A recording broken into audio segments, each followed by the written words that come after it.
انہیں عمر خضری عطا فرمائے، بخت سکندری عطا فرمائے، اور اللہ رب العزت انہیں دنیاوی اور دینی تعلیم سے آراستہ اور مزین فرمائے، اور انسانیت کے تمام شرف سے اللہ رب العزت ان بچوں کو بھی، ہمیں بھی اور گھر والوں کو بھی مشرف فرمائے، اس لیے کہ انسانیت کے زلف برہم کو سنوارنے والے کی مجلس منعقد کی گئی ہے۔ حضور رحمت عالم صلی اللہ تعالی علیہ وسلم کے نام کی مجلس ہے، جیسا کہ مجھے حکم دیا گیا اور مجھے یہ بتلایا گیا کہ سیرت کے حوالے سے ہمیں تھوڑی سی گفتگو کر لینی چاہیے۔ حالانکہ ہم سب جانتے ہیں یہ غوث پاک کا مہینہ چل رہا ہے، حضرت شیخ جیلانی رضی اللہ تعالیٰ عنہ کے نام سے منسوب یہ مہینہ چل رہا ہے، ربیع الآخر کا یہ مہینہ ہے، اسے گیارہویں کا مہینہ بھی کہا جاتا ہے، اسے گیارہویں شریف کے بھی نام سے یاد کیا جاتا ہے، مگر یاد رکھیں آقا صلی اللہ تعالیٰ علیہ وسلم کی تعریف و توصیف ہو یا اولیاء کرام کی تعریف و توصیف ہو،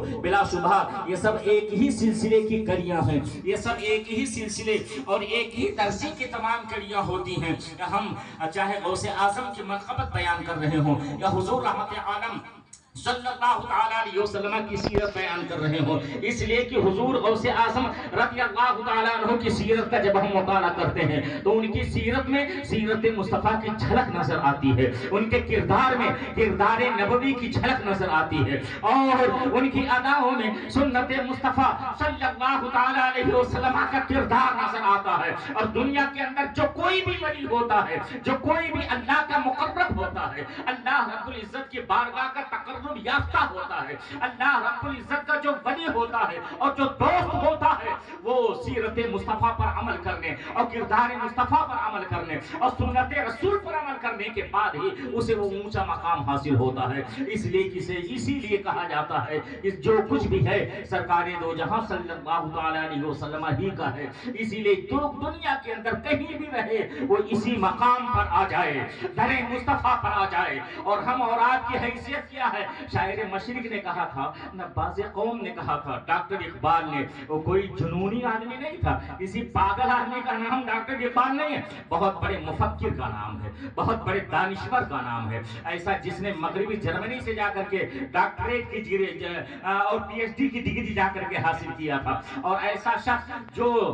لندن کی فضاؤں میں رہنے کے بعد بھی اپنے ایمان کی حرارت سے وہاں کے برفیلی چٹانوں کو پگھلا کر کے فجر کے نماز کے لیے وضو کیا کرتا تھا، ایسے بندے کا کہا ہوا وہ جملہ ہے جس نے بڑے ہی بے ساختگی کے ساتھ کہا تھا، بابو مصطفیٰ برسا خیش را کی دام دی ہما اور اگر بگو نہ رسیدی تمام بولے بھی۔ اے لوگو اپنے آپ کو مصطفیٰ جان رحمت صلی اللہ تعالیٰ علیہ وسلم کے در تک پہنچا دو، حضور علیہ السلام کے آستانے تک اپنے آپ کو پہنچا دو۔ اگر تم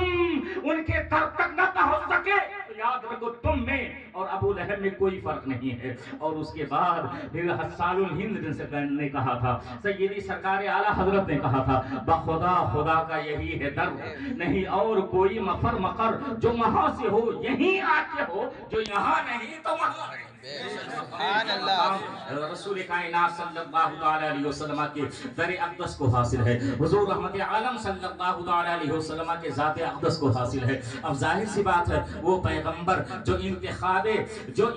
الہی ہیں، وہ پیغمبر جنہیں اللہ رب العزت نے سب سے پہلے جن کے نور کو پیدا فرمایا، جن کے نور کو سب سے پہلے پیدا فرمایا، اور جنہیں رحمت للعالمین کا خطاب عطا فرمایا۔ آپ جانتے ہیں رحمت للعالمین کا خطاب کس قدر اونچا خطاب ہے۔ رحمت یہاں پر مبالغت کے طور پر بیان کیا گیا ہے۔ مبالغہ اس طرح سے ہوتا ہے، کبھی کبھی ایسا ہوتا ہے انسان جب کسی چیز میں ماہر ہوتا ہے یا کسی چیز کے اندر جب اس کا مقام بڑھا ہوا ہوتا ہے تو مصدر کے ساتھ اسے یاد کر لیا جاتا ہے۔ میں مثال کے طور پر آپ کو سمجھاؤں، ایک آدمی ہے جو سخاوت کرنے والا ہے، بہت بڑا دیالو ہے، بہت بڑا سخی ہے، بہت بڑا فیاضی کرنے والا ہے، کسی کو اپنے در سے لوٹاتا نہیں ہے، تو کبھی کبھی ایسا ہوتا ہے اس کے بارے میں کچھ لوگ تو یہ کہتے ہیں یہ بہت بڑا سخی ہے، یہ بہت زیادہ سخاوت کرنے والا ہے، بلکہ جب مبالغہ کرنا ہوتا ہے اس کے اور زیادہ سخاوت کو بیان بیان کرنا ہوتا ہے تو یہ کہہ دیا جاتا ہے یہ سخاوت کرنے والا ہی نہیں بلکہ سراپا سخاوت ہے، یہ سراپا سخاوت ہے، یہ جو ہے یہ مبارکی کے لیے بولا جاتا ہے، اسی کے اور زیادہ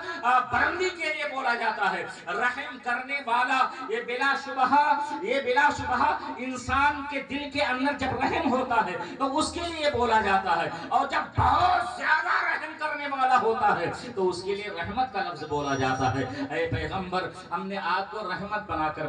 بھیجا ہے، ہم نے آپ کو ساری دنیا پر رحم کرنے والا بنا کر کے بھیجا ہے۔ یہ آیت کریمہ ایک طرح سے حضور رحمت عالم صلی اللہ علیہ وسلم کی اولیت کو بھی بیان فرما رہی ہے۔ آقا علیہ الصلوۃ والتسلیم کو اللہ نے جو سب سے پہلے نور کی شکل میں پیدا فرمایا، اس نورانی شکل کی ہیئت کو بیان فرما رہی ہے۔ یہ آیت مبارکہ حضور علیہ الصلوۃ والتسلیم کے سب سے پہلی تخلیق کو بیان فرما رہی ہے، اس لیے کہ جو رحم کرنے والا ہوتا ہے اس کی طرف لوگ محتاج ہوتے ہیں، لوگوں کا احتیاج اس کی طرف ہوتا ہے، لوگ محتاج ہوتے ہیں، اور جس کی طرف محتاج ہوتے ہیں اسے محتاج الیہ کہا جاتا ہے۔ محتاج الیہ کا پہلے ہونا ضروری ہوتا ہے اور محتاج کا بعد میں ہونا ضروری ہوتا ہے۔ میں مثال دوں تو شاید آپ کو اور زیادہ سمجھ میں آ جائے گا۔ مثلا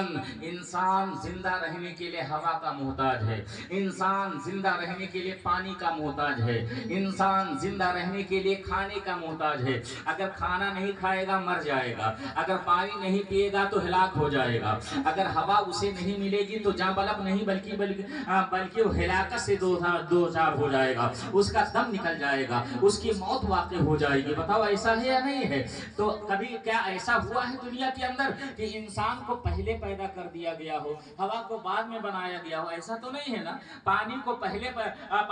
بعد میں بنایا گیا ہو، انسان کو پہلے بنا دیا گیا ہو، ایسا تو نہیں ہے نا۔ پہلے ہوا کو بنا دیا گیا ہے، پہلے ہوا کو اللہ نے پیدا فرما دیا گیا ہے، پہلے پانی کو رب العالمین نے پیدا فرما دیا ہے، تاکہ انسان جب زمین قدم رکھے، انسان جب دنیا کے اندر بھیجا جائے تو اس کو ہوا کے احتیاج کے لیے کہیں اور جانا نہ پڑے، بلکہ وہ اپنی سانس کو اندر کی جانب لے جائے تو ہوا اس کے پھیپھڑے کے اندر چلی جائے۔ ہوا کو پہلے پیدا فرما دیا۔ ہوا محتاج الیہ ہے اور انسان محتاج ہے۔ پانی کو پہلے پیدا فرما دیا گیا، پانی محتاج الیہ ہے اور انسان محتاج ہے، اس لیے پانی کو پہلے پیدا فرما دیا گیا۔ اب ذرا آیت کریمہ پر غور فرمائیں، اللہ رب العزت یہ ارشاد فرما رہا ہے وَمَا أَرْسَلْنَاكَ إِلَّا رَحْمَةً لِلْعَالَمِينَ، اے محبوب ہم نے سارے عالموں کے لیے آپ کو رحم کرنے والا بنا کر بھیجا ہے۔ پتہ چلا کہ سارے عالم بعد میں ہیں اور رحم کرنے والا پہلے ہے۔